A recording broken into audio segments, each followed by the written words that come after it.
Good morning students. Hello class 11th। After the summer break आप लोगों का आज मेरा ये फर्स्ट वीडियो है। पिछले 2 वीडियोज़ में मिस्टर राजेश ने आपको चैप्टर डिमांड, माइक्रोइकोनॉमिक्स का चैप्टर डिमांड है, जिसके बारे में आपने काफ़ी कुछ उसमें देखा है। आपने डिमांड के बारे में समझा, उसके फैक्टर्स के बारे में समझा था। इसके अलावा लॉ ऑफ डिमांड, उसके अजम्पशंस, किस तरह से वो एप्लीकेबल है, किन केसेस में एप्लीकेबल नहीं है, किस रीज़न से वो एप्लीकेबल है, वो सब समझा था। ठीक है, आज हम उससे आगे का टॉपिक देखेंगे।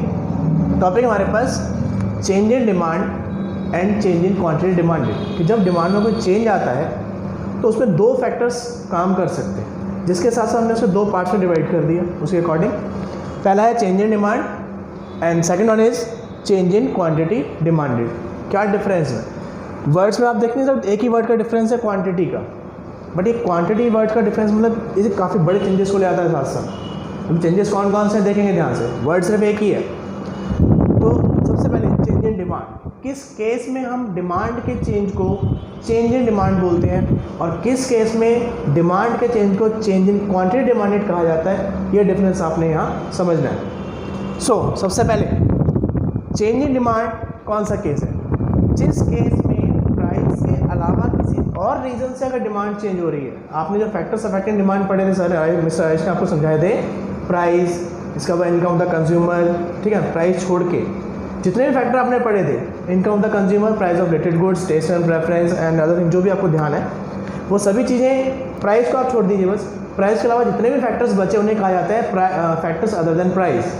अगर उन फैक्टर्स में कोई चेंज आ रहा है और डिमांड चेंज हो रही है उसके अकॉर्डिंग, तो वो कहलाता है change in demand. On the other hand, अगर डिमांड में चेंज आ रहा है due to the price of the commodity itself, यानी कमोडिटी के प्राइस की वजह से ही चेंज आ रहा है, तो वो कहा जाता है change in quantity demanded. Clear first point? Right. Second point, types. Change in demand में हम 2 टाइप्स समझ सकते हैं उसके, that's called increase in demand and decrease in demand. अगर डिमांड बढ़ेगी due to the other factors तो कहलाएगा increase in demand.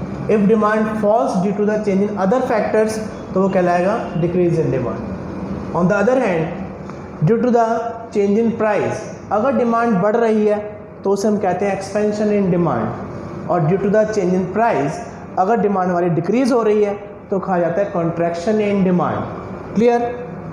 Comes to third point, law of demand की एप्लीकेबिलिटी के बारे में बात करते हैं। जहाँ पर प्राइस हमारा वर्क नहीं कर रहा, जहाँ पर हमारा प्राइस वर्क नहीं कर रहा, वहाँ पर तो लॉ ऑफ डिमांड एप्लीकेबल है ही, बिकॉज आपने लास्ट वीडियो में देखा था कि जब प्राइस फैक्टर वर्क करता है, जब प्राइस वर्क करता है तो हमारे डिमांड में चेंजेस आते हैं, that falls under the law of demand. Right. इसका मतलब जब अदर फैक्टर्स की बात हो रही है, अदर फैक्टर्स देन प्राइस, जब उनकी बात हो रही है, इसका मतलब लॉ ऑफ डिमांड तो वहाँ वर्क करेगा ही नहीं। ठीक है, तो ये पॉइंट क्लियर हुआ कि जब हम चेंज इन डिमांड पढ़ते हैं वहाँ पर लॉ ऑफ डिमांड एप्लीकेबल नहीं होता, बट जब प्राइस की वजह से डिमांड चेंज हो रहा होगा तो वहाँ पर लॉ ऑफ डिमांड हमारा एप्लीकेबल है। ठीक है, लॉ ऑफ डिमांड के अकॉर्डिंग यहाँ चेंजेस हो रहे होंगे उस वक्त। अब ग्राफिकली इन चीज़ों को कैसे प्रेजेंट किया जाता है, ये इनके क्या क्या नाम होते हैं, क्या इनके अंदर चेंजेस आते हैं ग्राफिकली, वो समझते हैं। सबसे पहले change in demand. Change in demand में हमारे पास 2 तरह की चीज़ें हो सकती हैं, या तो कर्व पूरा शिफ्ट करता है या फिर कर्व के ऊपर सेम कर्व पर मूवमेंट हो सकती है, that is called movement along the same curve. या तो पूरा कर्व शिफ्ट करेगा, right, that is called the shift in curve. और अगर कर्व शिफ्ट नहीं करेगा तो हम सेम कर्व पर अपवर्ड या डाउनवर्ड मूवमेंट करेंगे, तो वो कहलाता है movement along the same curve. अब ये दोनों किस किस केस में कहाँ कहाँ एप्लीकेबल है देखते हैं अभी। तो चेंज इन डिमांड में बेटा होता है पूरा पूरा कर्व शिफ्ट कर जाता है, बिकॉज प्राइस में कोई चेंज नहीं आ रहा। जब आप एक एक्सिस पर प्राइस को रखते हैं, दूसरे पर डिमांड को रखते हैं, क्वांटिटी डिमांड को रखते हैं, तो अगर प्राइस आपका कांस्टेंट रहेगा तो इसका मतलब आपका सेम कर्व पे मूवमेंट तो नहीं हो सकती, तो आपको शिफ्टिंग करनी पड़ेगी। अब शिफ्टिंग कैसे होती है देखते हैं। अगर हम सेम प्राइस, देखो आप शिफ्टिंग समझ सकते हैं, यहाँ पर प्राइस सेम चल रहा है। इनिशियली आपने माना कि 2 रुपये के प्राइस पर 4 यूनिट्स की क्वांटिटी हमारी डिमांडेड है। आप एक जनरल कर्व में इनिशियल कर्व यहाँ ड्रॉ कर दिया, डी कर्व। अब मान लीजिए प्राइस हमारा कम, सॉरी प्राइस हमारा सेम रहता है, प्राइस 2 रुपये ही है, but due to other any factor demand हमारी कम होकर 2 यूनिट्स रह गई, तो डिमांड पर पूरा शिफ्ट होकर बैकवर्ड आ जाएगा, क्योंकि प्राइस आप इसमें चेंज नहीं करेंगे। ठीक है, यहाँ पर एक लाइन में आपको डाल के थोड़ा सा और क्लियर करता हूँ इस चीज़ को। देखिए ये आपका प्राइस सपोज करो 2 रुपये है यहाँ पर, और ये हमारा डिमांड को हमने यहाँ से ड्रॉ किया। अब देखें यहाँ पर क्वांटिटी सपोज करें, अगर ये हमारी 4 यूनिट्स की क्वांटिटी है तो 2 रुपये पर प्राइस क्वांटिटी कितनी आ रही है, 4 यूनिट्स। बट 2 ही रुपये पर क्वांटिटी अगर किसी अदर रीजन की वजह से कम हो गई, 2 ही यूनिट रह गई, तो कर्व आपका पूरा शिफ्ट हो गया, इधर आ गया, इस तरफ आ गया। इसे कहा जाएगा leftward shift in demand curve, और कर्व आपका लेफ्टवर्ड शिफ्ट हो गया, और इसे कहा जाएगा decrease in demand. Similarly price देखो अभी भी 2 रुपये है, शेड्यूल में देख रहे हैं प्राइस अभी भी 2 रुपये है, बट डिमांड किसी रीज़न से सपोज करो कमोडिटी फैशन में आ गई, ट्रेंड में आ गई, तो डिमांड बढ़ गई। तो उसी केस में आप देखेंगे डिमांड कर 4 यूनिट्स का जो डिमांड कर्व चल रहा था वो शिफ्ट होकर हमारा आगे चला जाएगा, और डिमांड हमारी बढ़ के कितनी हो जाएगी, 6 यूनिट्स। ठीक है, और कर्व पूरा राइटवर्ड शिफ्ट करेगा।